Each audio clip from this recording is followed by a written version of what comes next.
Hello دوستو، السلام علیکم۔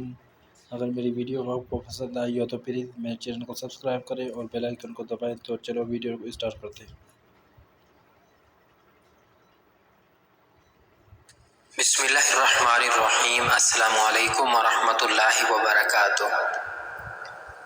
ناظرین گرامی، سوال یہ ہے کہ کیا مرد و خواتین کے لیے جنابت کی حالت میں غسل کے بنا سونا یا روزہ رکھنا جائز ہے؟